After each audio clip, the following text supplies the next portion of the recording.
자, 계속 진행하겠습니다. 우리 60페이지죠? 60페이지의 02의 면세 포기 제도부터 계속 진행하겠습니다. 솔직히 말씀드리면 실무에서 면세를 포기할 일은 많진 않죠. 왜냐하면 아무래도 10% 과세 사업자보다 면세 사업자가 조금 더 유리한 정도 지위를 차지하고 있으니까 면세를 포기할 일은 많진 않은데요. 자, 일단은 양가로 1번의 의미를 보시면 누적 효과를 제거하거나 소위 영세율을 적용하기 위해서 면세를 포기하는 경우는 가끔씩 있습니다. 자, 양가로 2번의 면세 포기 대상인데요. 과거 기출문제에 요걸 물어본 문제가 많이 있습니다. 자, 제 말을 잘 들어보세요. 아무래도 최종 소비자 입장에서는 10% 과세보다 면세가 조금 더 부가세를 조금 내기 때문에 유리합니다. 물론 제가 앞 시간에서 소개해드린 것처럼 엄밀히 말하면 면세보다는 영세율이 제일 좋은 거긴 한데, 영세율은 재화가 외국으로 수출될 때 그 컨테이너 박스 또는 그 공해상에서 배 위에서만 가능한 개념이기 때문에 엄밀히 말하면 영세율은 살 수가 없고요. 잘해봐야 면세를 사겠죠. 근데 이 면세를 사업자가 함부로 포기해버리면 결국은 최종 소비자의 세부담이 늘 수밖에 없기 때문에 우리나라에서 면세는 함부로 포기를 못하게 되어 있습니다. 이 두 가지 경우에 의해서만 면세가 포기되는데요. 첫 번째, 영세율 적용 대상인 재화 용역. 예를 들어서 면세인 쌀을 이번에 어떤 사람이 수출하게 되면 이제 더 이상 면세가 될 수가 없고 과세 사업자로 바뀐 다음에 그 중에 영세율을 적용받으면 되기 때문에 전형적으로 영세율 적용 대상인 재화 용역이 수출될 때는 면세를 포기할 수가 있고요. 자, 2번은 조금 생소하겠지만 시험 문제에서는 1번과 2번을 같이 물어본 경우가 많으니까 정리하셔야 하는데요. 2번은 공익단체 중 학술연구단체와 기술연구단체가 공급하는 재화 또는 용역이라고 하는데, 우리 여러분 개인적으로, 여러분 대부분 최종 소비자잖아요. 여러분들이 개인적으로 학술연구단체나 기술연구단체하고 거래해 본 적 있어요? 없죠. 그러니까 역으로 얘기했을 때 학술연구단체와 기술연구단체는 면세를 포기하더라도 바로 그 다음 단계에 최종 소비자가 나오는 건 아니다 보니까 최종 소비자의 세 부담 경감이라는 취지에서 크게 무색하지가 않겠죠. 그런 의미에서 공익단체 중 학술연구단체 등은 면세를 포기할 수 있는 제도가 있는데, 이유까지는 기억 못 하시더라도 아무튼 1번하고 2번에 면세 포기 대상 사업자가 과거에 시험에 나온 적이 있으니까 한번 잘 정리해 보도록 하시고요. 그 다음에 양가로 3번의 면세 포기의 범위라고 해서 면세되는 둘 이상의 사업, 그러니까 두 개가 있는 거예요, 사업이. 면세되는 둘 이상의 사업이나 종목을 영위하는 사업자는 혹시나 자기가 쌀도 팔고 있고 일반 다른 농산물, 수산물을 팔고 있다고 칩시다. 일부에서는 쌀을 팔고 있고 일부에서는 수산물을 팔고 있으면 그 중에서 쌀만 이번에 수출이 되면 쌀만 면세 포기를 할 수 있으니까 사업자는 포기하고자 하는 재화 영역을 구분해서 그것만 면세를 포기하는 것도 이론상 가능하고요. 그 다음에 동그라미 2번 보시면 영세율 적용 대상만을 면세 포기한 경우는 국내에 공급하는 재화 용역에 대해서는 당연히 면세 포기 효력이 없는 겁니다. 예를 들어서 수출하는 재화를 면세 포기하는 경우에, 그러니까 일부 재화는 수출하고 나머지 일부 재화는 국내에 공급을 하고 있다면 수출하는 부분에 대해서는 면세요. 우리나라에서 영세율이겠죠. 수출하는 재화에 대해서는 영세율이요. 우리나라 국내에서 공급하는 것은 여전히 면세니까 둘 이상의 경우에 하나 부분에 대해서만 면세 포기하고 영세율 적용받으시고 나머지 국내에서 공급하는 것은 여전히 면세 적용이 가능하겠습니다. 마지막으로 양가로 4번의 절차 규정을 보면요. 자, 면세 포기 신고를 하고 지체 없이 사업자 등록을 합니다. 왜냐하면 말씀드린 것처럼 면세 사업자는 기존의 부가세법상 납세 의무자가 아니었기 때문에 이번에 포기하고 지체 없이 사업자 등록을 하면 되고요. 이거는 승인사항도 아니겠습니다. 그 다음에 동그라미 2번, 면세 포기 신고 기한에는 별도의 규정이 없기 때문에 면세 포기를 하고자 하는 때에는 언제든지 면세 포기 신고를 할 수가 있습니다. 국세청은 우리가 면세 포기한다고 하면 좋아하지 않을까요? 왜냐하면 부가세를, 매출세액을 안 내던 사람이 이번에 어떤 방식으로든 다른 방식으로 바뀌면 아마 면세 포기를 그렇게 싫어할 것 같진 않아요. 그래서 이 면세 포기는 환영받는 제도라고 생각하시면 되고, 언제라도 면세 포기가 가능하도록 국세청이 제도를 만들어 놨습니다. 3번에 보시면 하지만 면세를 포기한 사람이 다시 면세로 돌아오기란 쉽지 않은데요. 국세청이 짜증내겠죠. 다시 면세한다고 그러면. 내용을 보시면 면세 포기 신고를 한 사업자는 신고한 날부터 3년 동안은 부가세 면세를 받지 못하니까 한번 포기하실 때 신중하게 생각하고 포기하셔야겠고요. 4번을 보시면 포기 신고를 한 날부터 3년이 지난 후에 다시 예전 향수가 그리워서 다시 면세를 적용받으려면 면세 적용 신고서와 발급받은 사업자 등록증을 제출하라고 되어 있고요. 만약 면세 적용 신고서를 제출하지 않으면 계속 면세를 포기하고 있는 거여서 10% 과세나 또는 영세율로 계속 봐주겠다는 소리죠. 자, 주 1번 보시면 면세는 주로 최종 소비자들의 VAT를 경감하기 위한 제도이기 때문에 최종 소비자를 대상으로 하지 않는 학술연구단체 정도나 면세를 포기할 수 있다라고 제가 써놨습니다. 자, 아까 왜 그 61페이지 보시면요. 아까 누적 효과를 제거하기 위해서라고 되어 있는데 61페이지 보시면 참고 박스에 누적 효과와 환수 효과에 대해서 제가 써놨으니까 한번 이렇게 중요한 내용은 아니니까요. 한번 슬슬 읽어보시는 걸로 하고요. 우리 62페이지 가서 본격적으로 좀 문제를 한번 풀어보겠습니다. 62페이지 1번 문제부터 좀 풀어볼까요? 62페이지 1번 문제는 CTA 2014년 기출문제, 비교적 뜨끈뜨끈한 문제 되겠습니다. 다음 재화 또는 용역의 공급 중 면세가 적용되는 것을 모두 골라라 라고 되어 있죠. 면세 적용만 한번 골라보겠습니다. 기억 보시면 은행법에 따른 은행 업무 및 부수 업무로서 전자상거래와 관련한 지급 대행에 해당하는 금융용역은 이거 은행에서 남을 위해서 지급 대행을 해주는 거기 때문에 이것도 전형적으로 금융보험용역의 본연의 업무에 들어가니까 기억 면세되겠고요. 니은 보시면 주무관청에 인가 또는 허가를 받거나 아니면 신고를 한 수학학원에서 제공하는 교육용역도 우리나라에서 이런 요건을 갖추면 웬만한 교육용역은 실제로 면세를 제공받고 있습니다. 디귿 보시면 국가 또는 지자체의 유상으로 그러면 짜증내겠죠? 이거는 과세입니다.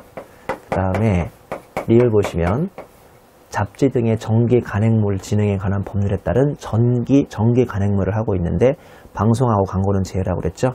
이 잡지 등 정기 간행물이면 광고만 제외하면 되겠네요. 방송은 이거랑 관계없을 테니까. 그러면 리을도 면세 가능하고요. 미음 보시면 건설법에 따른 고속철도니까 KTX죠. 제가 KTX하고 뭐 과세라고 했습니까? 항공기 과세고요. 고속버스 과세고 그 다음에 택시가 과세라고 그랬죠. 이것도 과세가 되는 거죠. 결론적으로 정답은 기역, 니은, 리을까지 이 세 가지가 면세 되겠습니다. 2번 문제 보시죠. 부가세의 면세와 관련한 설명으로 틀린 것을 물어본 2003년 CTA 기출문제입니다. 자, 1번을 보면 과세 재화의 제조업을 영위하는 사업자가 그 제조업에 부수하여 금융용역, 아까 삼성전자를 제가 설명드린 적이 있었죠. 금융용역과 동일 또는 유사한 용역을 제공하는 경우 그 금융용역과 동일 또는 유사한 공급에 대해서도 마찬가지로 부가세가 면제된다고 했으니까 맞는 설명이겠죠. 자, 그리고 2번을 보시면 부가세가 면제되는 재화를 수출, 그래요? 그러면 영세율 적용받아야 하니까 면세 포기하셔야겠네요. 면세 포기를 하면 그 수출하는 재화에 대해서는 영세율 적용받을 수 있겠죠. 3번을 보시면 국가에게 공급하는 재화 또는 용역에 대하여는 유상 또는 무상을 불문하라고 그랬는데 유상은 안 되고요. 무상만 부가세가 면제가 되니까 3번이 오답이겠습니다. 4번을 보시면 사업자가 토지를 공급하는 때에는 면세에 해당하나 토지를 임대하면 그때는 과세죠. 자, 이렇게 생각하시면 돼요. 우리가 살다 보면 토지를 사고 팔 일도 가끔 있을 거예요. 아니면 집을 사고 파는데 집에 부수되는 땅바닥인 주택 부수 토지라도 하다못해 사고 파는 일이 있을 겁니다. 근데 토지를 가지고 임대를 줘서 토지 월세로 생활을 하는 사람은 상당히 부자 아닐까요? 제가 주변에 상가 수입으로 먹고 사는 사람을 가끔씩 봤는데 막 토지를 남한테 빌려가지고 토지 임대 수입으로 먹고 사는 건 상당히 부자거든요. 그래서 토지의 공급은 면세인데 토지의 임대는 아주 부자들이 하는 행위라고 생각하시면 이런 경우는 과세에 해당하니까 조금 이해하기 쉬우실 겁니다. 5번을 보시면 면세사업자도 부가세가 과세되는 재화 영역을 공급받는 때에는 그에 대한 부가세를 부담해야 한다. 이런 문제 좀 제발 고민하지 마세요. 제가 그래서 첫날인가 개강하던 날 뭐라고 그랬냐면 그 거래가 부가세가 붙는지 안 붙는지는 파는 사람한테 달려있다, 사는 사람한테 달려있다. 정답이 뭡니까? 제가 계속 얘기했지만 파는 사람한테 달려있기 때문에 얘는 지금 면세사업자인데 면세사업자가 사오는 경우거든요. 그러면 쥐가 면세사업자여서 매출세액이 안 나온다고 매입세액도 부담할 필요가 없나요? 그건 아니죠. 왜냐하면 이 사람한테 파는 사람이 과세되는 파는 걸 과세되는 걸 팔았던 과세사업자이기 때문에 지가 사온 사람이 면세사업자인지 여부를 불문하고 당연히 부가세는 부담하는 게 맞죠. 사올 때는 부담이 된다는 소리입니다.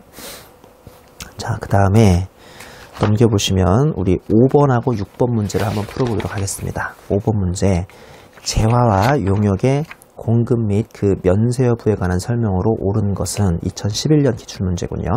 1번, 유연탄 공급은 면세지만 무연탄 공급은 과세된다. 틀렸죠? 자, 그 다음에 2번, 약사가 제공하는 의약품 조제 용역은 공급은 면세가 되지만 수의사의 가축 진료 용역까지는 면세가 맞죠. 1번, 2번도 틀렸고요. 3번, 생수 공급은 면세되지만 수돗물 공급은 과세된다. 뭔가 살짝 위치가 바뀐 것 같죠? 4번, 도서의 공급은 면세되지만 도서의 용역의 이 대여 용역의 공급은 과세된다. 그냥 대여하는 것도 제가 싹 다 면세라고 얘기했고요. 5번 보시면 지하철에 의한 여객 운송 용역의 공급은 면세가 되지만 철도 건설법에 규정된 고속철도에 의한 여객 운송 용역 공급은 과세가 된다고 했는데요. 이렇게 쉬운 문제가 불과 4년 전 기출문제네요. 참 이런 문제만 계속 나오면 얼마나 좋을까요? 물론 이 문제는 CTA 기출문제인데요. 요새 CTA도 마찬가지고 CPA도 특히 2014년 CPA는 문제 유형이 갑자기 쉬워졌으니까 뭐 기본적인 것들을 잘 기억하시면 문제에서 어렵지 않게 합계 점수를 얻을 수 있을 겁니다. 그 다음에 6번을 보시면 부가세법상 면세에 관한 설명으로 옳지 않은 것을 물어본 이거는 CTA 2013년 기출문제네요. 1번을 보시면 약사법에 규정하는 약사가 조제하지 않은 의약품을 판매하는 경우 면세되는 의료보건 용역에 해당하지 않는다. 맞죠? 이 조제하지 않은 것은 바카스 같은 건 과세라고 했습니다. 그 다음에 2번 보시면 면세 포기 신고를 한 사업자는 신고한 날부터 3년 동안은 다시 면세로 돌아올 수 없으니까 제가 신중하게 하라고 했죠. 그리고 3번 보시면 발표회, 연구회, 강연, 대회 등의 예술 행사는 영리 목적으로 하지 않는 경우에는 면세되는 게 맞고요. 4번 보시면 사업 목적 이외에 상시 주거용 주택 임대 용역을 공급하고요. 가로 열고 부수 토지도 5배나 10배 이내라면 여기에 대해서는 부가세가 아예 면제가 되는 게 맞는 설명이고요. 결론적으로 밑에 나오는 5번이 틀린 설명인 것 같죠. 면세되는 교육 용역 제공 시 필요한 교재의 대가를 수강료에 포함하지 않고 별도로 받는 경우에는 주된 용역인 교육 용역에 부수되는 재화로서 면제되지 않는다라고 되어 있는데요. 이게 무슨 말씀이냐면 우리 요 강의를 듣는 수강료가 따로 있을 거 아닙니까? 뭐 예를 들어서 10만 원, 20만 원 그러면 그 수강료를 내면 거기에 교재가 포함이에요? 포함이 아니에요? 뭐 포함이면 참 좋겠으나 안타깝게도 교재 포함이 아니죠. 그럴 경우에는 말씀드린 것처럼 이게 면세되는 그러니까 주된 용역인 교육 용역에 부수되는 재화로 볼 수가 없기 때문에 이게 면세되지 않는다라고 했는데 아니죠. 이게 그 교재 같은 경우는 뭐 거기에 수강료에 들어가서 교재를 다 결제하든 아니면 교재만 따로 결제하든 어차피 교재 자체가 면세가 해당하기 때문에 면세가 되고요. 뭐 이런 경우에도 같이 그냥 주된 용역에 같이 들어간다고 해서 우리 도서에 대해서도 면세를 적용해도 아무런 문제가 없겠습니다. 64페이지의 7번 문제를 보시면 부가가치세 면세 제도를 설명한 것으로 잘못된 것을 물어본 2002년 기출문제고요. 내용을 보시면 1번 면세의 경우 매출세액을 별도로 신고할 필요가 없죠. 없는 거 맞습니다. 그리고 면세 사업자를 납세 의무자로 보지 않는 것은 면세가 사업자의 부가세 납세 의무를 면제하여 부가세의 기본 틀에서 배제하기 때문이다. 맞는 설명이고요. 그 다음에 2번 보시면 면세는 해당 사업자가 납세 의무와 관련된 사업자 등록 의무, 세금계산서 발급 의무, 그 다음에 신고납부 의무를 하지 않는 점에서 영세율제도와 구분된다고 했죠. 제가 몇 번 설명했지만 부가세법에서 영세율은 그러니까 면세는 조금 내놓은 사람들입니다. 이거는 부가세법상 납세 의무자도 아니고요. 나중에 저희가 8절이든가요? 소득세에서 배우는군요. 소득세에서 배우시는데 사업장 현황 신고라고 해서 면세 사업자는 다른 사람처럼 4월 25일, 7월 25일, 그 다음에 10월 25일, 내년 1월 25일에 부가세를 신고하는 것 대신에 매년 한 번만 저 살아있어요 라는 걸 국세청에 알려줘야 하는데 그게 매년 하는 게, 그러니까 매 연마다 하는 게 아니라, 그러니까 12월 30일까지 올해 하는 게 아니라 내년으로 넘어가면 내년 2월 10일 날 내가 작년 동안 이렇게 살아있었다는 것을 소위 사업장 현황 신고라는 것만 하면 됩니다. 그 외에는 부가세법상 납세 의무자가 아니라는 점도 기억하셔야겠고요. 그 다음에 동그라미 3번 보시면 맥반석에 구운 오징어는 원생산물 본래의 성상이 성질하고 그 다음에 그 소위 모양, 성질하고 모양이거든요. 성질하고 모양, 성상이 변하지 아니하는 정도의 1차 가공을 거친 것으로 보아 면세 대상으로 국세청 예규에서 해석하고 있다. 뭐 심하네요. 이런 예규 문제를 과거에 내버렸네요. 근데 한번 우리 생각을 해볼까요? 우리 마트에서 마른 오징어를 사 먹으면 이거는 말 그대로 미가공 식료품입니다. 건조라는 과정만 거쳤을 뿐이지 열을 가공하진 않았으니까요. 근데 우리 가끔씩 강릉에 뭐 놀러 가거나 스키 타러 갈 때 그 용인 휴게소 한번 들러줘야죠. 휴게소 들르면 화장실만 갔다 온 게 아니라 호두 과자도 먹고 가끔씩 그 맥반석 오징어라고 해서 막 돌 위에서 지글지글 오징어가 이렇게 굽히고 있습니다. 이거 한마디로 과자냐고요, 면세냐고요. 성상이 변하지 않았다고 되어 있는데 내가 성질은 모르겠지만 분명히 모양은 변하지 않습니까? 쪼글쪼글쪼글해지잖아요. 쪼글쪼글쪼글. 그러니까 쉽게 얘기해서 그냥 마른 오징어는 부가세가 안 붙는데 구워서 사 먹으면 부가세가 붙습니다. 여러분들이 지금까지 용인 휴게소에서 만약에 3,000원의 맥반석 오징어를 쪼글쪼글 사 먹었다면 그건 진정한 매출은 2,727원이 되는 거고 거기에 부가세가 273원이 붙었다고 생각하시면 틀리지 않겠네요. 그래서 3번이 오답 되겠습니다. 4번 김치와 두부는 원생산물의 본래의 성상이 변하지 않는 정도의 단순 가공을 거친 것으로 보아 면세 대상으로 하고 있다. 맞는 설명이죠. 단 사업상 독립적으로 관입 병입을 해서 팔아버리면 그때부터는 과세가 되겠고요. 5번에 보시면 금융기관의 지금형 주화의 수탁 판매 또는 금융기관의 금지금 판매 대행 용역은 면세 대상인 금융용역에서 제외된다라고 되어 있는데요. 우리 금지금 같은 경우는 언제나 제외가 되고 있습니다. 그 다음에 8번 보시면 부가세법상 면세 포기에 관한 설명으로 옳지 않은 것은 1번 부가세가 면제되는 재화 또는 용역의 공급이 영세율 적용 대상이 되죠. 그러니까 한마디로 쌀을 수출하는 경우인데 그런 경우와 학술연구단체 또는 기술연구단체가 학술연구 또는 기술연구와 관련하여 이를 공급하는 경우에는 면세 포기가 가능하다고 그랬죠. 이 두 가지 경우만 제가 면세 포기가 현행세법에서 가능하다고 그랬고요. 2번을 보시면 부가세 면세 포기를 적용받기 위해서는 그 적용을 받으려는 달에 마지막 날까지 이런 거 없어요. 면세 포기는 언제든 신청할 수 있는 자유로운 제도입니다. 그래서 2번이 오답이겠습니다.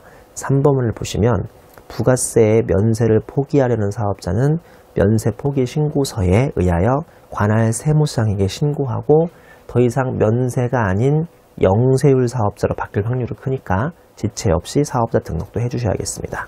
4번을 보시면 부가세 면세 포기 신고를 한 사업자가 다시 부가세 면제를 받고자 하는 때에는 면세 적용 신고서와 함께 발급받은 사업자 등록증을 제출해야 하며 면세 적용 신고서를 제출하지 않는다면 이 사람은 계속 면세 포기해서 영세율이나 과세 사업자로 가고 있다라는 뜻으로 이해하겠죠. 5번을 보시면 부가세 면세 포기 신고를 한 사업자는 신고한 날부터 3년 동안은 다시 부가세 면제를 받지 못하니까 제가 한번 할 때 신중히 하라라고 말씀드린 적이 있었습니다.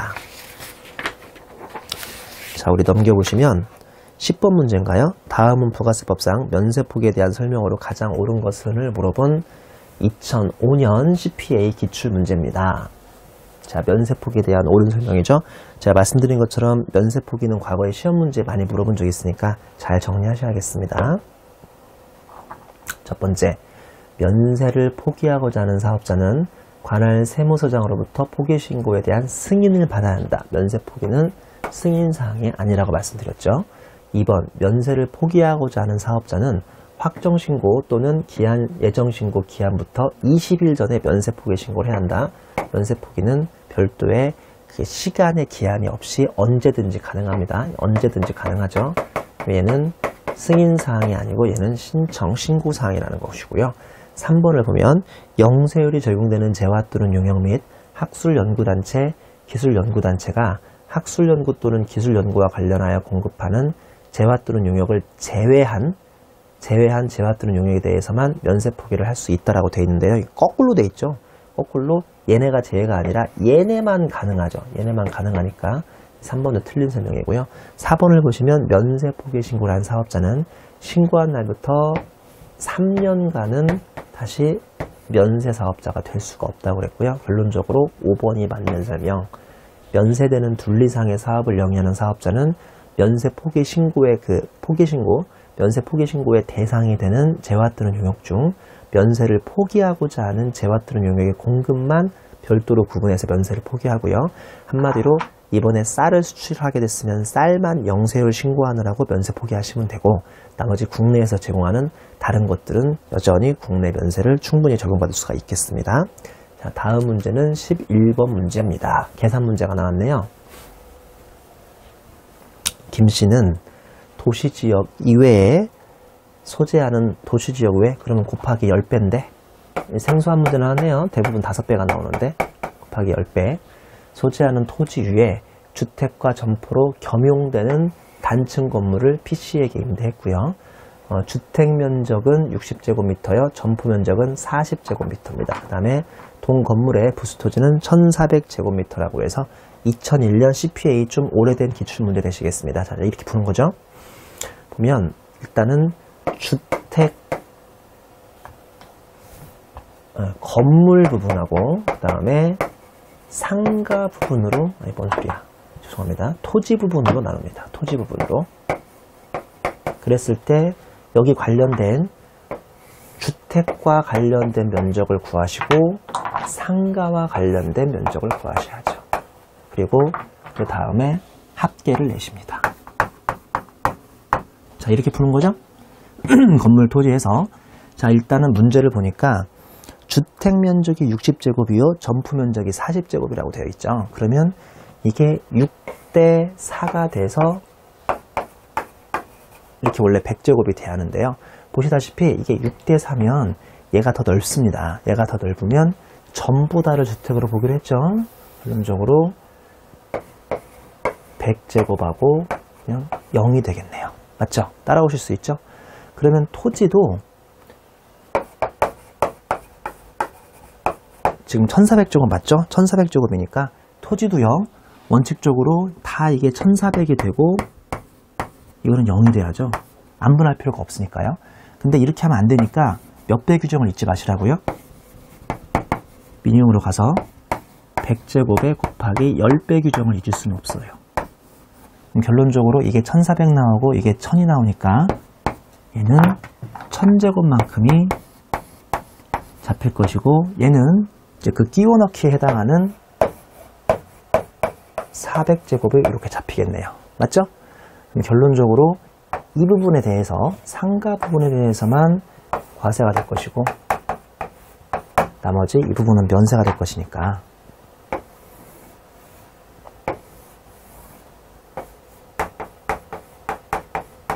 자, 문제에서 뭐를 물어봤냐면 과세되는 건물분하고 과세되는 토지분을 물어봤습니다.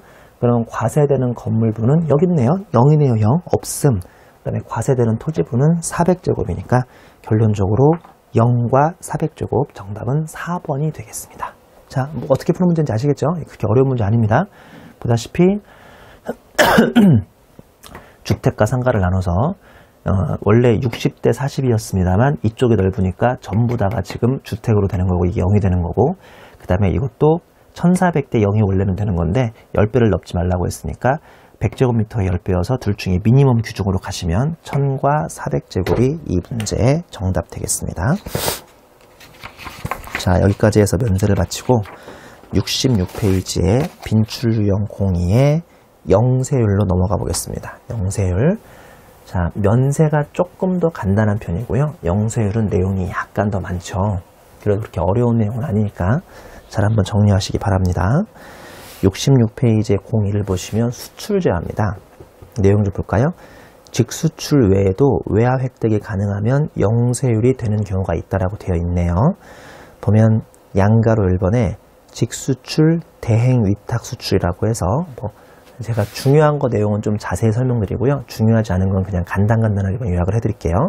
반가로 1번의 직수출을 보시면 생산업자가 직접 수출하는 건데 무상 반출, 즉 해외 거래처에 돈을 받지 않고 무상으로 반출되는 것도 수출인데, 그 다음에 단견본품이 과거에 참 시험이 많이 나왔었는데요.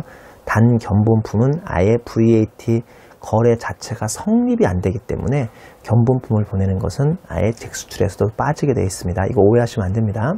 그냥 어떠한 목적으로 공짜로 보내면 이걸 무상반출이라고 해서 이것도 수출의 여부에 들어가서 영세율이 되는데, 그게 아니라 상대방 바이어가 나랑 거래를 트자고 샘플로 몇 개 보내라고 하는 견본품은 원래 2절에서 배우기를 재화의 용역 자체의 축에도 못 끼기 때문에 이것도 영세율을 적용하는 거래는 아니겠습니다. 이거 중요합니다.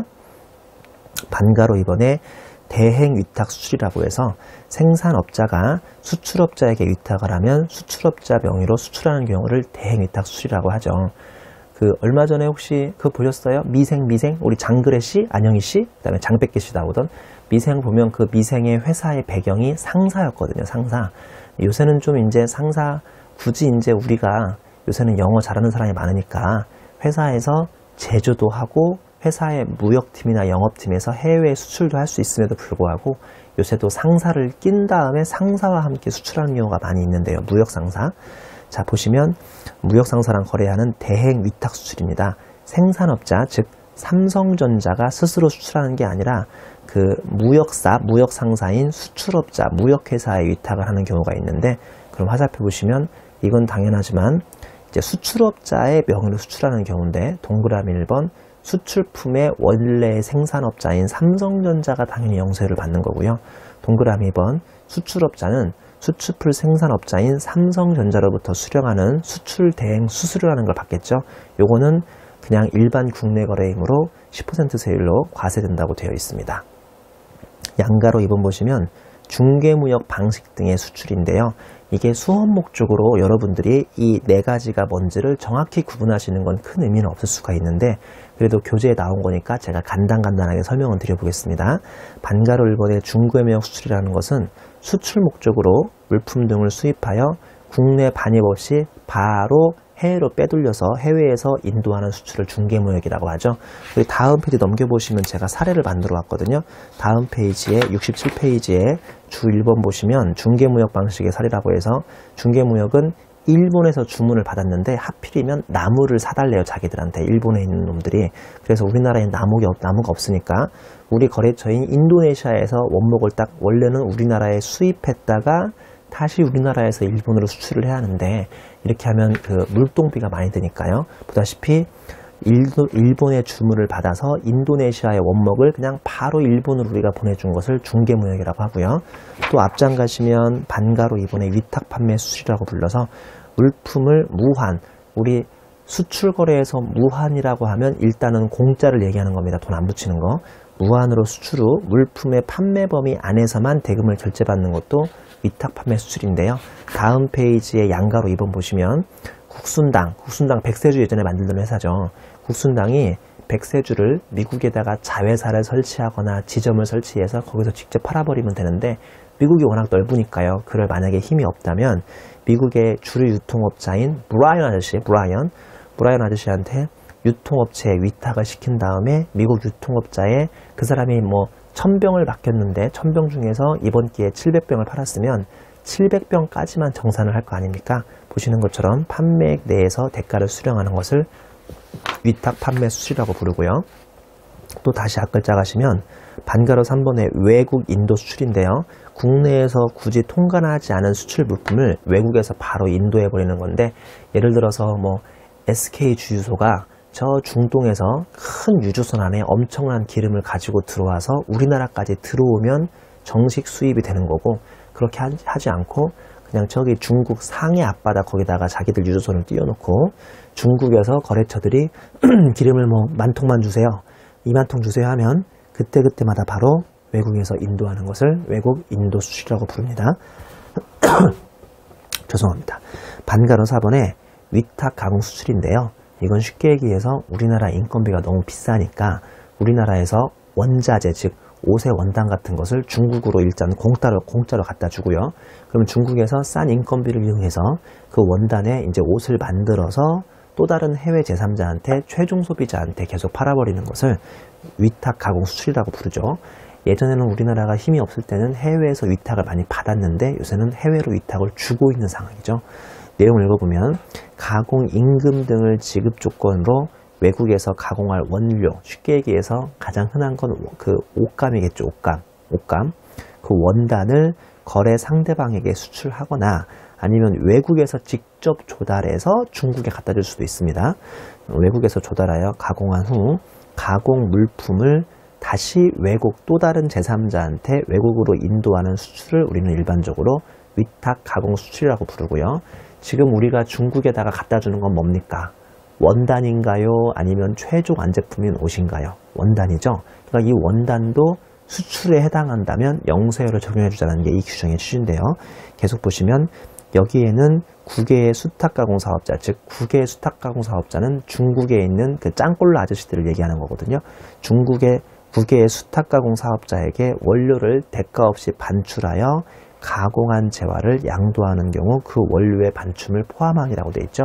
말씀드린 것처럼 원단을 이제 중국으로 갖다 주면 중국에서 거기서 이제 옷을 만들어서 제3국으로 수출할 텐데 이렇게 원단 같은 것을 대가 없이 반출해서 가공한 재화를 양도하는 경우도 그 원료의 반출까지 포함해서 우리는 그 위탁 가공 수출에 영세율을 적용해 주고 있습니다. 그 다음에 양가로 3번의 내국 신용장 수출인데요. 이거 중요하죠. 게다가 올해 약간의 세법 개정이 있었으니까 이거 좀 정리하셔야겠습니다.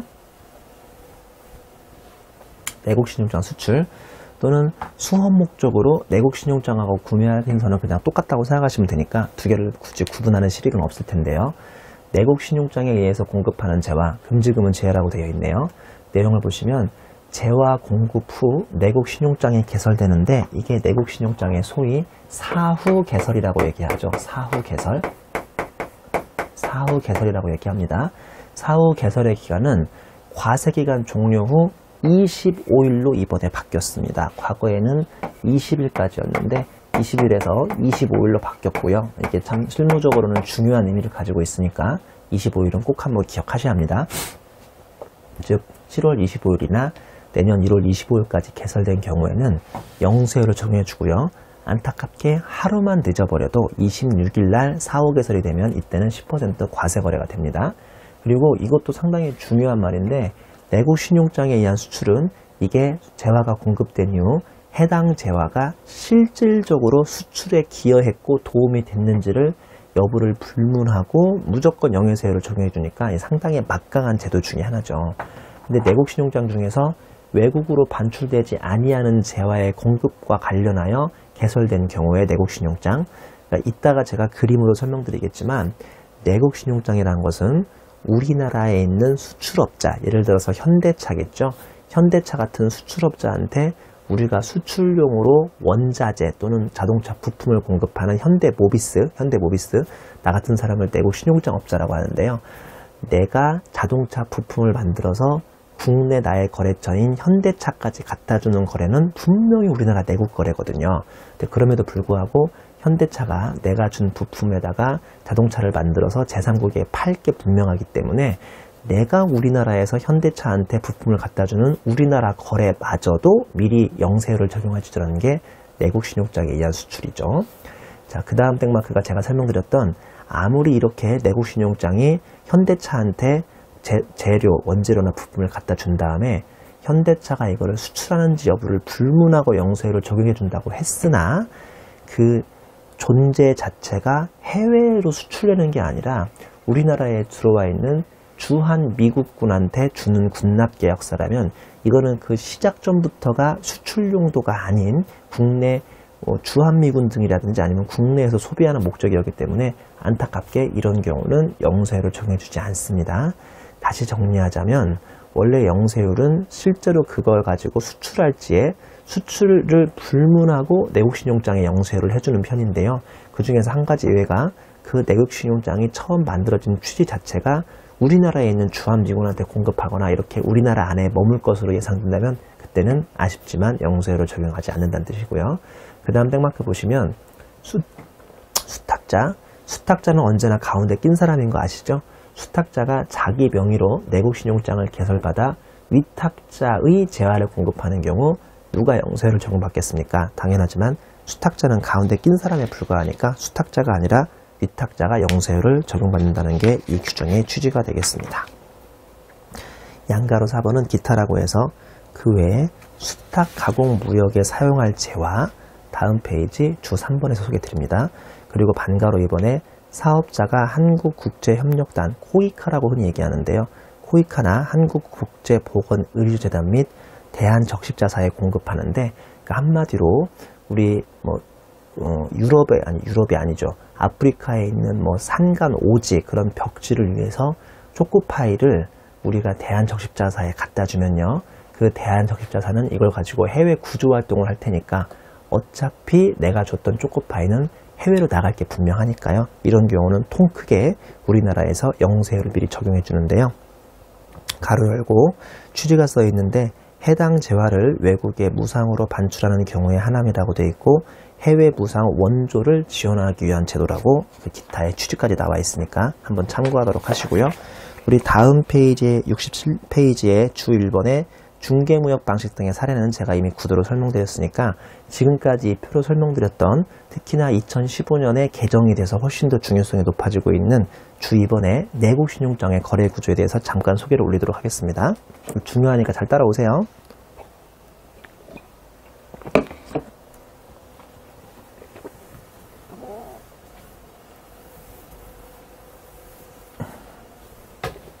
자, 이거 중요합니다. 일단 현대차와 미국에 있는 수입상 사이의 거래를 한번 비교해 볼게요. 현대차가 현대모비스로부터 2,000원짜리 부품을 사옵니다. 그러면 물건값 2,000원에 원래는 부가세 200원을 원래 더 떼어야죠. 원래는 그렇습니다. 그러면 현대차가 이 자동차를 미국에 있는 수입상한테 수출을 하면 3,000원 물건값에 원래는 부가세를 300원을 더 받아와야죠. 제가 항상 이 숫자로 강의하고 있는 거 기억하시죠? 사올 때 2,000원에 사오고 2,200원 떼이고, 팔 때 3,000원에 팔고 3,300원 더 받아오고, 원래는 이래야 한다고요. 원래는. 근데 이제 아시다시피 수출을 해버리면 영세율이라고 해서 전혀 부가세가 안 붙습니다. 그러면 얘는 과거에 2,000원 사올 때 200원 떼인 것을 환급받을 수 있다고요, 없다고요? 제가 있다고 그랬잖아요. 그래서 이걸 환급받으면 역시나 영세율이기 때문에 결국은 환급받게 됩니다. 그러니까 한마디로 얘가 사올 때 떼인 것도 언젠가 환급받을 것이고요, 지가 팔 때도 영세율이 적용된다는 거죠.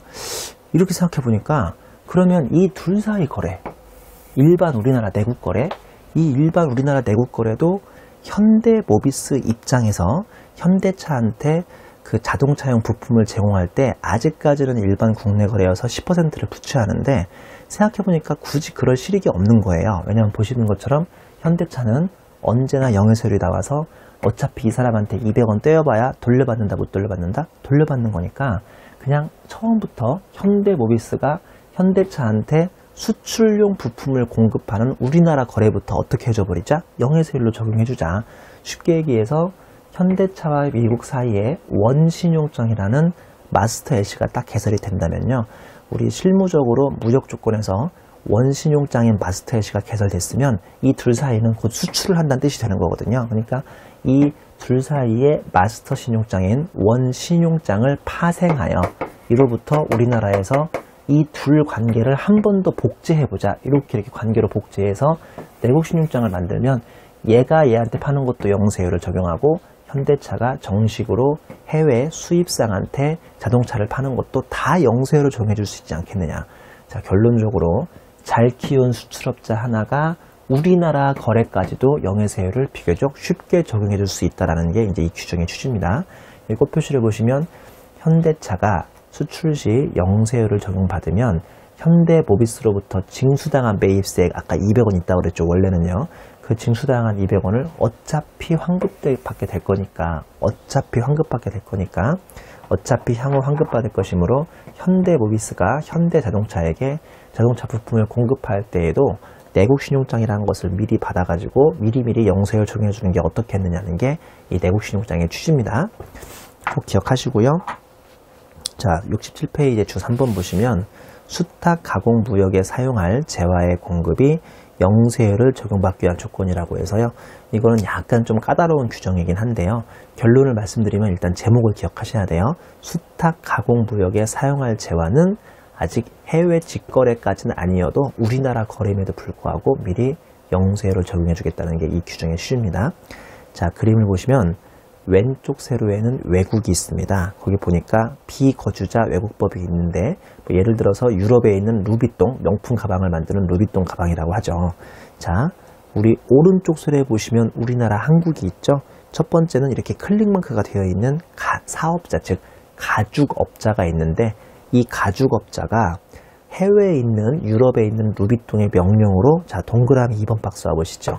재화를 루비통이 지정한 지정사업자인 가방 제조업자한테 이렇게 넘기고 있습니다. 그러면 이 가방 제조업자는 한마디로 루비통의 일종의 명령을 받는 하청업체나 마찬가지니까 루비통이 이런 사이즈로 반짝반짝한 가방을 한 100개 만들어서 언제까지 납품해 주시오 그럴 거 아닙니까? 자, 지금 이 그림의 구조가 뭔지 알죠? 루비통이 가방 제조업자한테 바로 원단을 주는 게 아니라 우리나라의 가죽업자를 통해서 그 가죽업자가 루비통의 명령대로 가방 제조업자한테 자신의 가죽을 넘기고 있다고요. 자, 이 가죽업자가 자신의 가죽을 가방 제조업자한테 넘기는 이 거래는 아직까지는 국내 거래입니다. 그럼에도 불구하고 이 가죽을 토대로 루비통의 하청업체인 지정사업자, 즉 가방 제조업자가 가방을 만들어서 어차피 뭐가 될 거다? 어차피 수출이 될 거기 때문에 우리나라 거래인 이 동그라미 2번의 박스 거래부터 미리 영세율을 적용해 주자는 게 이 수탁가공무역에 사용할 재화 공급이 영세율 된다는 규정의 취지가 되겠습니다. 그림 밑에 양가로 1번 보시면 국외의 비거주자 또는 외국법인과 직접 계약에 의해서 공급을 해야 합니다. 누가요? 누가? 이 지금 그림의 주어는 누구예요? 내가 누군데요? 사업자, 즉 가죽업자입니다. 가방 제조업자가 아니라. 양가로 2번에 국외의 비거주자 또는 외국법인이 지정하는 국내의 또 다른 사업자에게 나의 가죽을 인도해야 합니다. 여기서 또 다른 사업자가 나오는데 이 사람이 바로 지정사업자인 가방 제조업자겠죠. 그다음에 양가로 3번 국내의 다른 사업자가 비거주자 또는 외국법인 등과 계약에 의해서 인도받은 재화를 그대로 반출하거나 아니면 루비통이라는 가방을 제조한 다음에 가공 후 반출을 시키면 되고요. 양가로 4번 그 해외에 있는 비거주자 외국법인인 루비통이 나한테 대금을 외국한 은행에서 원화로 줘야만 하죠. 이런 식으로 네 가지 요건을 엔드 요건으로 다 만족해야만 수탁 가공무역에 사용할 재화 공급은 영세율을 적용받을 수 있는 겁니다. 자, 우리 이번에는 68페이지 한번 가보겠습니다. 68페이지 국외 제공 용역 및 외국의 항행 용역인데요. 실은 양가로 이번에 외국의 항행 용역은 그렇게 수업 목적으로 중요하진 않지만 그래도 국외에서 제공하는 용역은 꼭 기억을 하셔야겠습니다. 자, 국외에서 제공되는 용역은 국외 거래이므로 우리나라 VAT 과세권이 없는 것이 원칙이죠. 뭐 예를 들어서 미국에서요, 미국의 아주 대형 공연장에서 예를 들어서 뭐 마돈나라고 할까요? 좀 오래된 팝가수긴 하지만 마돈나가 지금 공연을 하고 있습니다. 그러면 가수가 노래하는 공연은 재화입니까? 용역입니까? 일단 용역인 거 아시겠죠? 근데 이 용역은 우리나라 과세권이 없는 해외 거래이기 때문에 우리나라 국세청이 영세율이든 과세든 할 수 있다 없다? 없는 겁니다.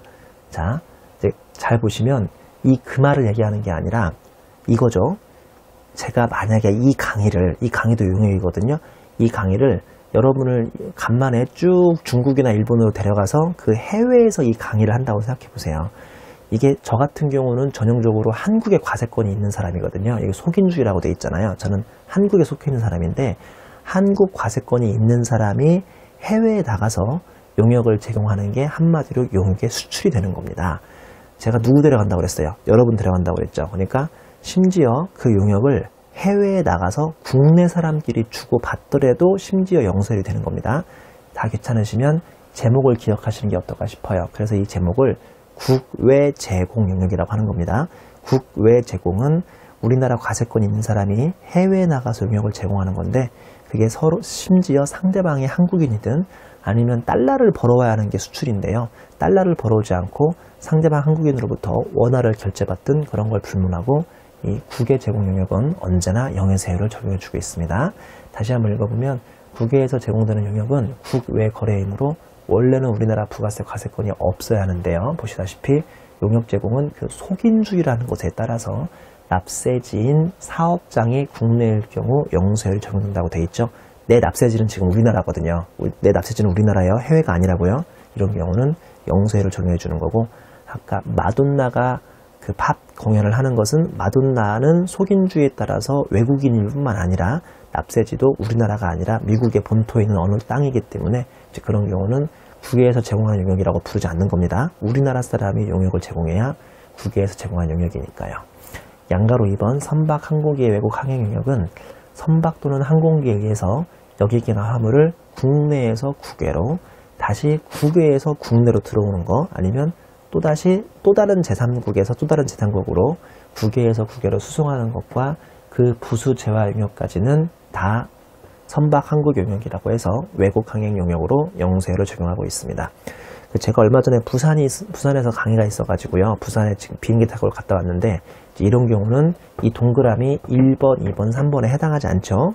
국내에서 또 다른 국내로 가는 비행기는 10%가 과세가 되는데요. 그게 아니라 이렇게 1번이나 2번이나 3번 중 국외가 한 번이라도 껴있으면 이거는 또 언제나 영세율을 적용해주고 있습니다. 자, 그 밑에 참고를 보시면 외국 항행 용역에 포함되는 거래라고 해서 제가 아까 그 부수재화 영역이라고 했죠. 그러니까 선박 항공기의 일종의 부수재화 영역인데요. 1점 보시면 외국 항행 사업자가 자기의 사업에 부수하여 공급하는 재화 또는 용역으로서 다음의 것을 포함한다고 되어 있는데, 동그라미 1번 보시면 다른 외국 항행 사업자가 운용하는 선박 또는 항공기에 탑승권 판매해 주는 거, 이것도 일종의 이제 부수되는 재화 영역이고요. 2번에 외국을 항행하는 선박 또는 항공기 내에서 승객에게 공급하는 거 있잖아요. 기내 서비스 해주는 거, 이것도 부수 용역 제공 재화 영역이고요. 그 다음에 3번 보시면 자기의 승객만이 전용하는 버스에 탑승하는 것도 외국 항행이 되시고요. 부수 용역이 되는 거고, 4번을 보시면 자기의 승객만이 전용하는 호텔에 투숙하게 하는 것도 부수 용역이 돼서 이런 경우 외국 항행 용역에 포함돼서 영세율 적용받을 수 있습니다. 자, 그 다음에 밑으로 내려오시면 03의 기타 거래가 있는데요. 좀 중요성은 떨어지지만 몇 개만 한번 정리를 해보겠습니다. 양가로 1번 대서관 등에 공급하는 것인데요. 국내에 주재하는 외국 정부기관이나 국제기구 많이 있거든요. 이런 데 또는 국제연합군이나 미국군 등에게 공급하는 재화 용역인데요. 이런 경우는 원화로 대가를 수령해도 문제는 없겠습니다. 그 다음에 수출 재화 임가공 영역인데, 이것도 중요하죠. 상당히 중요합니다. 수출 재화 임가공 영역이죠.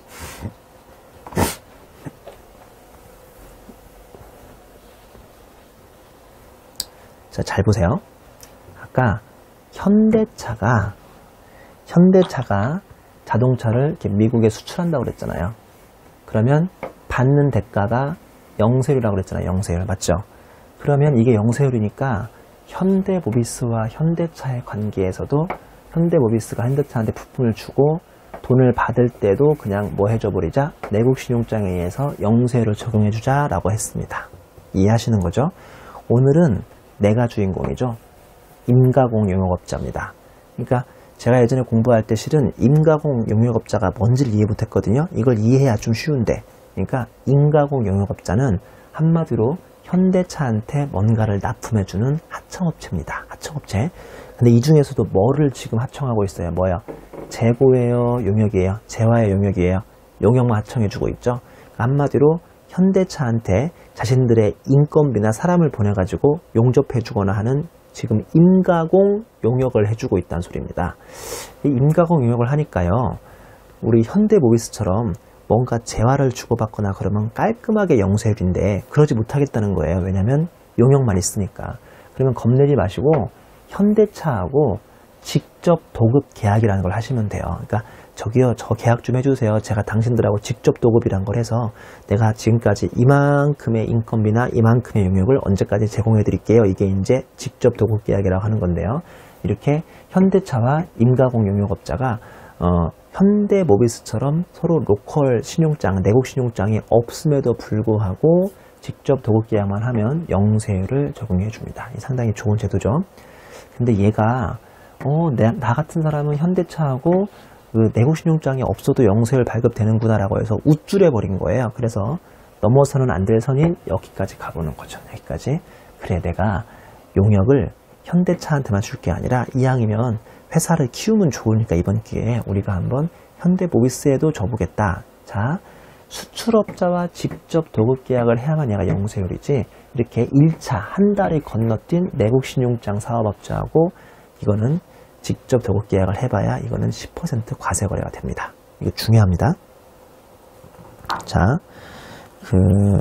우리 다시 68페이지로 오시면 양가로 이번에 내용이 있죠. 수출제와 임가공 용역이라고 해서 임가공업자가 1. 마치 자신이 내국 신용자 업자인 것처럼 내국 신용장을 개설해서 수출업자에게 임가공 용역을 제공하면, 이거는 지금 배우신 거랑 무관하게 정식으로 내국 신용장 오픈만 된다면 이 영세율은 당연히 적용해 주는 거고요. 그게 아니라 동그라미 2번을 지금 배운 거죠. 동그라미 2번. 내국 신용장을 개설하지 못했어도 수출업자와 직접 도급 계약이라는 걸 체결해서 수출업자에게 임가공 용역을 제공해도 영세율이 되는 거니까 상당히 이건 다행인 규정이죠. 근데 가로 열고 단 수출업자가 아닌 내국 신용장 업자, 즉 얘하고만 둘이 이제 뭔가를 거래를 해야 하는데, 얘한테까지 굳이 아무런 내국 신용장 업자한테까지도 수출제와에 대한 수출업자에 대한 직접 계약을 하듯이 내국 신용장 업자와도 직접 계약을 해봐야 이건 소용이 없다 이거죠. 가로 내용을 보시면 단 수출업자가 아닌 내국 신용장 업자와 직접 도급 계약을 체결한 경우에는 그냥 별 수 없이 일반 10% 국내 거래로 봐서 과세한다고 되어 있습니다. 자, 그 다음에 양가로 3번 보시면 국내에서 비거주자 외국법인에게 공급하는, 넘기시면 일정한 재화 용역이라고 해서요. 이건 무슨 취지냐면, 우리나라는 예전부터 수출을 상당히 우대했다고 그랬잖아요. 그래서 우리나라에서 해외로 직수출해서 외화를 획득하는 것은 당연히 영세율을 적용해 주는데, 심지어 우리나라 안에서 우리나라에서 활동하고 있는 외국인들한테 물건을 파거나 용역을 제공해 줘서 그 친구들한테 우리나라 거래임에도 불구하고 달러만 받아버리면 이것도 직수출하고 똑같은 취지로 일종의 영세율을 적용해 주지 않겠느냐가 이 논의의 시발점이 되는 겁니다. 자, 내용을 한번 읽어보겠습니다. 반가로 1번에 일정한 업종 등의 요건이죠. 동그라미 1번, 재화의 경우는 비거주자 외국법인이 지정하는 국내 사업자에게 인도하는 재화로서 해당 사업자의 과세사업에 사용돼야 함이라고 해서, 한마디로 재화의 경우에는요, 이렇게 우리가 우리나라 국내에 들어와 있는 외국인하고 거래해봐야 무조건 영세율 적용해 주는 건 아니고요. 그 외국인이 내 재화를 사가서 자신의 과세사업입니다. 면세사업이 아닙니다. 과세사업에 사용돼야만 아주 복잡한 요건을 떨어서 영세율 적용이 되는 거고요. 거기에 비해서 동그라미 2번은 조금 쉬운 편인데, 사업 서비스업, 무형재산권 임대업, 기타 용역 넘기시면 부동산 임대업은 제외라고 되어 있고요. 이런 여러 가지 업종을 국내에 있는 외국인한테 제공하면 이것도 잘만 하면 영세율 적용이 된다는 소리인데요. 우리 69페이지의 반가로 2번을 보시면 원화 수령 요건이라고 해서 이 요건을 갖춰줘야겠네요. 동그라미 1번, 비거주자 등이 국내 사업장에 없는 경우라면 외국한 은행에서 원화로 수령해야만 이게 가능한 제도가 되는 거고요. 동그라미 2번에 비거주자 등의 국내 사업장에 있는 경우라면 국외의 비거주자 등과 직접 계약하고 대금을 해당 비거주자 등으로부터 외국한 은행을 통해서 원화로 수령해야만 이 일정한 요건에 대해서 영세율을 적용해 준다는 겁니다. 그 밑에 양가로 4번에 그 외에 국내 거래이나 영세율 적용해 주는 특이한 거래가 동그라미 1번, 2번에 쭉 요약되어 있는데, 이거 수업 목적으로 중요하지 않으니까 혼자 보시면 되겠습니다. 자, 우리 3-69페이지에 밑에 있는 주 1에 지금 그림을 설명을 드렸고, 제가 지금 꽃표시 1번하고 꽃표시 2번은 아직 설명을 안 드렸죠. 보시다시피 꽃표시 1은 얘 입장에서 수출업자인 현대차든 내국 신용장 업자이든 현대모비스든 그 친구들하고 FM대로 내국 신용장만 개설한다면 더 이상 무시할 수가 없겠죠. 무시할 수 없이 이렇게 주는 것도 영세율이요, 이렇게 주는 것도 영세율 적용이 가능한데, 이 2번이 문제죠. 내국 신용장을 차마 아직 개설을 못한 상태에서 현대차와 직접 도급 계약하면 그 직접 도급한 계약한 것만 영세가 되는 거고요. 그게 아니라 내가 얘하고만 직접 계약을 해야 하는데 현대모비스까지 가서 내국 신용장 업자하고 직접 계약하면 미안하지만 이거는 10%로 과세가 되겠습니다. 이거 기억하셔야 돼요. 임가공 용역업자는 누구랑만 직접 계약을 해야 유리하다? 수출업자하고 직접 계약을 하면 유리하고, 내국신용장업자인 현대모비스하고는 직접 계약을 해봐야 별로 그렇게 유리할 건 없겠습니다. 10% 과세가 되니까요. 자, 그리고 여기 동그라미 1번 보시면 임가공 사업자가 자신이 임가공했는지 여부와 상관없이 영세율을 정해준다고 했으니까 상당히 유리한 얘기고요. 그 다음에 동그라미 2번, 바보들이네요. 굳이 부가세를 별도로 적은 세금계산서를 발급을 한답니다. 이미 영세율인데 굳이 10% 부가세가 별도로 들어가 있는 세금계산서를 발급해버리면 그때는 영세가 되려고 하다가도 과세로 바뀌어버리니까 상당히 바보짓을 한 꼴이 되겠습니다. 자, 뒤에 넘겨보시면요.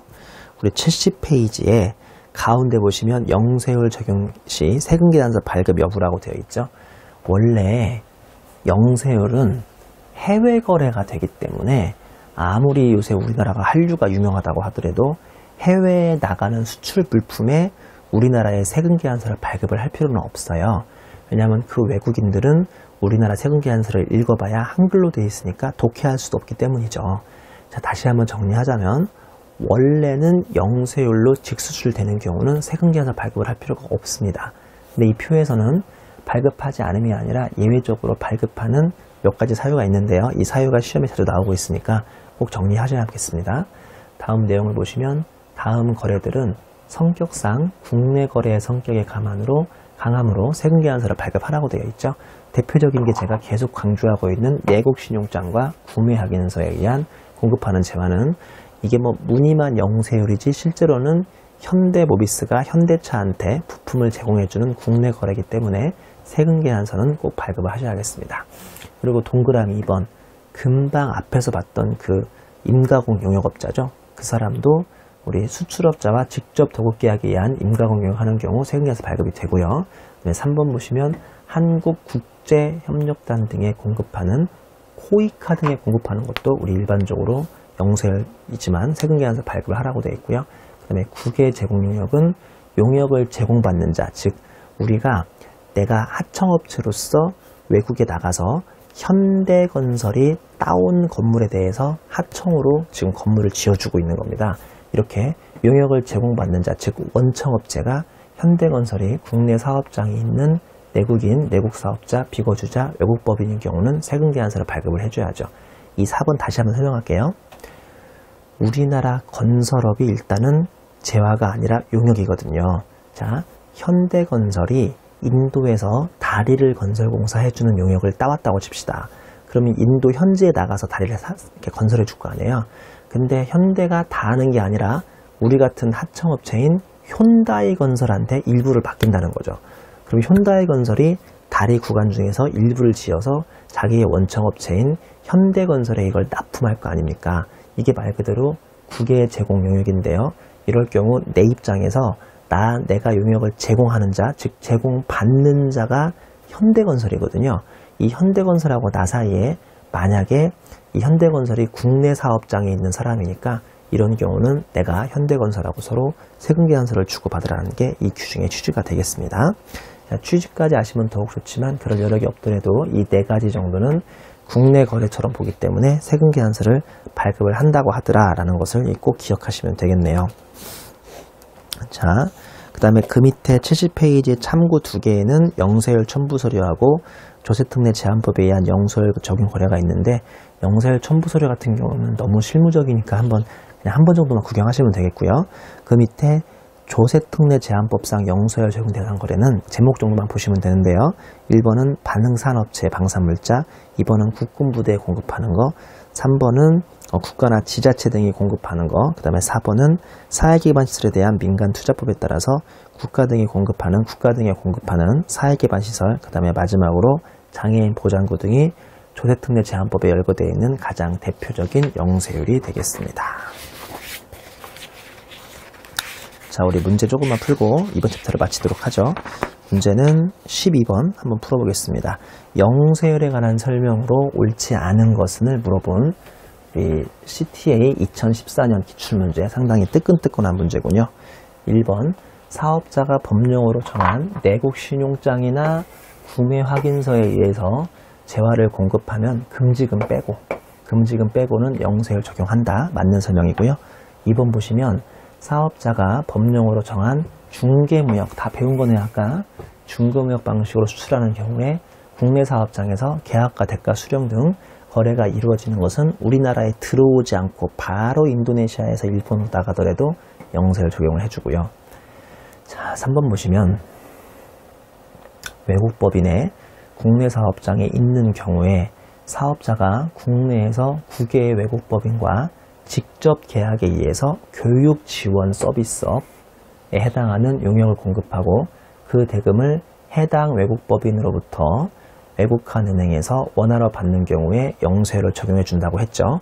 아까 제가 심지어 몇몇 거래는 우리나라에 들어와 있는 외국인하고 거래해도 영세율 적용이 되는 경우가 있다고 그랬죠. 이게 딱 그 케이스 것이고요. 4번에 영세율을 적용할 때 사업자가 비거주자 또는 외국법인이라면 해당 국가에서 아마 상호 면세주의를 설명하는 것 같죠. 해당 국가에서 대한민국의 소득세법상 거주자 또는 법인세법상 내국법인에 대해서 동일하게 면세를 해주는 경우에 한해서만 영세율을 적용해 준다고 하니까 이거를 소위 상호 면세주의라고 한다고 그랬죠. 그 다음에 5번을 보시면 영세율이 적용되는 재화나 용역을 공급하는 사업자는 사업자 등록, 세금계산서의 발급, 그리고 신고 납부 등의 의무사항을 이행하지 않아도 되고, 틀렸네. 이건 지금 약간 면세빌 아닙니까? 면세빌. 영세율 사업자는 이거 당연히 하시는 거니까요. 이게 틀렸네요. 그 의무를 이행하지 않더라도 가산세 등의 불이익 처분을 엄청나게 많이 받으실 겁니다. 없는 게 아니라.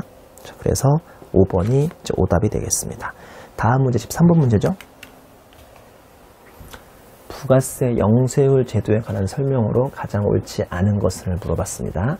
자, 1번 보시면 영세율 제도는 원칙적으로 소비주국 가세 원칙에 따른 제도이다. 맞는 설명이겠죠.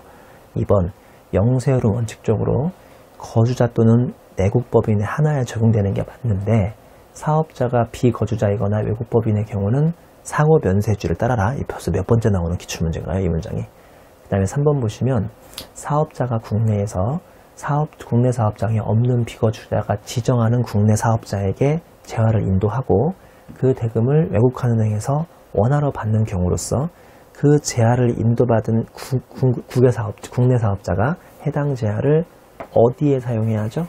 과세에 사용해야죠. 과세에 사용한다면 그것은 영세율 적용하는 거 맞고요. 그 다음에 4번 보시면 사업자가 국외에서 용역을 제공하는 때에는 그 대가를 국내 다른 사업자로부터 원화로 받든 외화로 받든 일종의 속인주의 형태에 의해서 영세율 적용된다고 했고요. 그럼 또 5번이 틀렸겠군요. 그쵸? 5번에 사업자가 국내에 주재하는 외국 정부기관, 국제기구, 국제연합군 또는 미국군에게 재화나 용역을 공급하는 경우에는 그 대가를 외국한 은행에서 원화로 받는 것에 하나요? 아니죠. 이 대금 지급 요건이 중요한 게 아니라 이 사람들은 어차피 외국인이나 마찬가지니까요. 얘네들한테 제공하는 경우는 지급 방법하고 관계없이 영세율 적용받을 수가 있겠습니다. 우리 14번하고 16번을 한번 풀어보고 이번 챕터를 마치도록 하겠습니다. 14번 다음 중 부가세법상 영세율 적용 대상에 해당하는 것을 물어본 문제네요. 1번 보시면 수출품의 원자재는 2014년 12월 20일에 공급이 되었는데 그에 대한 내국 신용장 사후 발급은 플러스 25일로 계정사법이 바뀌었다고 그랬죠. 27일날 개사돼 버리면 2일 늦었습니다. 2일이 딜레이 되는 바람에 이거는 10% 과세가 되겠네요. 참 안타깝네요. 그쵸? 그 다음에 2번 보시면 국내 사업장만 있는 사업자가 가공임금이겠죠. 가공임금을 지급하는 조건으로 베트남 현지 가공업자에게 원재료를 일단 무상으로 반출합니다.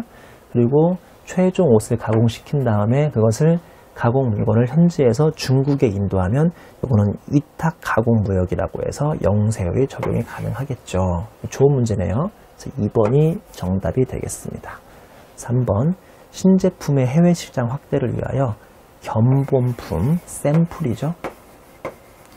몇 번 얘기했지만 샘플 자체가 우리 부가세법상 과세 대상 재화의 공급에 해당하지 않기 때문에 얘는 영세율 될 수가 없습니다. 4번을 보시면 수출업자가 국내에서 수출품 생산업자와의 계약에 따라 수출을 대행하고 무역 상사가 10%, 그러니까 수수료를 받으면 수수료의 10%만큼 당연히 우리나라 일반 과세 거래가 되겠죠. 마지막으로 5번.